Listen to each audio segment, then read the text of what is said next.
जीएमओज versus transgenic. Class 12 biotechnology का ये जो टॉपिक है genetically modified organisms and transgenic organism, ये काफ़ी कंफ्यूजन क्रिएट करता है क्योंकि इन दोनों टर्म्स को हम बहुत बार इंटरचेंजेबली यूज करते हैं। So what is the difference and what is the similarity between these two terms? So GMOs का मतलब है जेनेटिकली मॉडिफाइड ऑर्गेनिजम्स, ऐसे ऑर्गेनिजम्स जिनके जीनोम को हमने अल्टर कर दिया है, चेंज कर दिया है, कुछ भी करा है लेकिन हमने चेंज कर दिया है। ठीक है। ट्रांसजेनिक में क्या किया है हमने, यहां पर भी हमने जीनोम को अल्टर किया है, altered genome. So this is the similarity between transgenic and GMOs. Now what is the difference? While making a transgenic I have inserted a transgene, इसीलिए इनका नाम ट्रांसजेनिक है। मैंने एक फॉरेन जीन लिया, उसको एक ऑर्गेनिज्म में डाल दिया, whether it's a bacterial cell, plant cell, animal cell, any cell, मैंने उसको एक सेल में डाल दिया है। अब वो मेरी जिस सेल में मैंने डाला है वो जो ऑर्गेनिज्म है वो क्या बन गया है? Transgenic organism. Means in this case we introduce a foreign gene into a host cell and that foreign gene express itself, ये इस होस्ट सेल में आकर अपने आप को एक्सप्रेस करेगा, मतलब अपने प्रोटीन बनाएगा और अपने आप को विजिबल शो करेगा। कैसे? एक एग्जांपल देती हूं।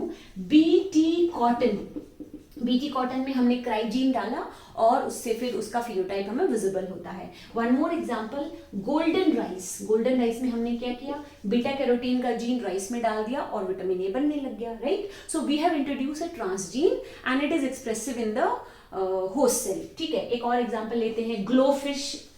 वो फिश जो ग्लो करती है, चमकती है, क्योंकि उस फिश में हमने ऐसा जीन डाल दिया जो कि लाइट प्रोड्यूस कर रहा है, right? So all these examples of transgenic organisms. Now coming to GMOs, GMOs may और may not have a transgene.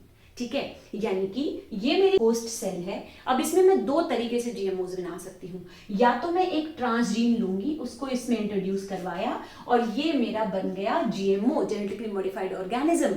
यानी कि ये जो बीटी कॉटन है ये क्या है? जीएमओ है। ठीक है, जेनेटिकली मॉडिफाइड ऑर्गेनिज्म है। But I have one more situation, ये मेरी एक होस्ट सेल है, इसमें मैंने कोई ट्रांसजीन नहीं डाला, इसका जो ओरिजिनल डीएनए है मैंने इसमें कुछ चेंज करवा दिया, मॉडिफिकेशन करवा दिया। या तो मैंने इसके किसी एक जीन को स्विच ऑन कर दिया, स्विच ऑफ कर दिया, मतलब किसी भी तरीके से इसके अपने खुद के कोई एक्सप्रेशन है, कोई जीनोटाइप है, उस जीनोटिपिक एक्सप्रेशन को मैंने चेंज करा है, ऑल्टर करा है, without the expression of a foreign gene. बाहर से मैंने अगर कुछ डाला भी है तो वो डाला है सिर्फ इसके अपने जीन में कुछ चेंज करने के लिए। बाहर से जो मैंने डाला है वो अपने आप को एक्सप्रेस नहीं करेगा, वो इसके एक्सप्रेशन को कम या ज्यादा करेगा, या तो रोकेगा या ऑन करेगा। ठीक है, तो मतलब कि इस केस में मेरा कोई फॉरेन प्रोडक्ट नहीं बन रहा है होस्ट सेल में। This is also a GMO. So in GMO there may be a transgene present in the host cell and there may not have a transgene, ठीक है, into the host cell.